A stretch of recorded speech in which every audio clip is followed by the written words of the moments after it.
What's good, YouTube? Today we'll talk about how to fix causes of poor sleep. In the previous video we talked about signs of poor sleep quality. Today we'll talk about ways to fix the aforementioned causes. Quick disclaimer, if you have medical conditions that causes you to have issues with sleeping, these fixes will likely have limited aid in towards you getting better sleep. Fix number one. The very first step is to create an environment that makes it easy to fall asleep.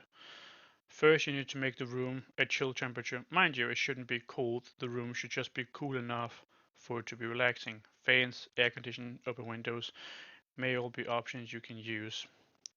If you do not want to have a fanning run all night due to the sound that it makes, then either open a few windows or use air conditioners some hours before bed. The amount of time will depend on both how big your room is as well as what point it becomes cold for you rather than a nice cool temperature.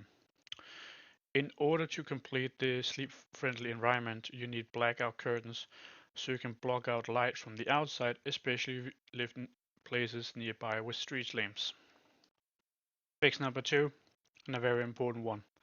Depending on how sensitive you are towards blue light from screens and light in general, you need to stop using technology 1 to 3 hours before it's time to go to sleep, as the light from our screens trick our brain into thinking that it's not yet time to sleep. However, most people should be just fine with just 1 hour before bed. Another reason for this may be that you could read something that will upset you, and this could cause it to be a lot harder to fall asleep, and you most likely have experienced this before. Fix number three. You need to stop eating and drinking 2 to 3 hours before bedtime. A major mistake many people make is drinking too much too close to bedtime or eating abundant times to sleep. Both things can cause it to be more difficult to sleep, as you may have to go to the bathroom or get digestive distress. Fix number four.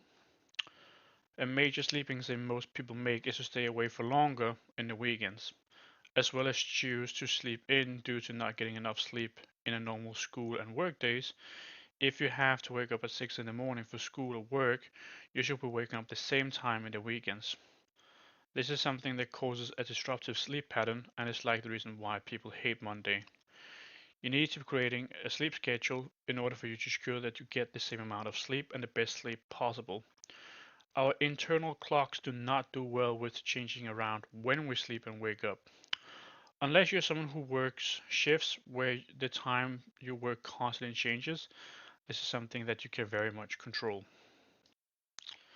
Fix number five. You may have developed a dependency on caffeine, and so you cannot get out of the house without chugging coffee or energy drinks. If this sounds like you, then you need to stop consuming caffeine. You have reached a point where you're dependent on caffeine to get you through the day. You need to stop so your tolerance for caffeine goes down.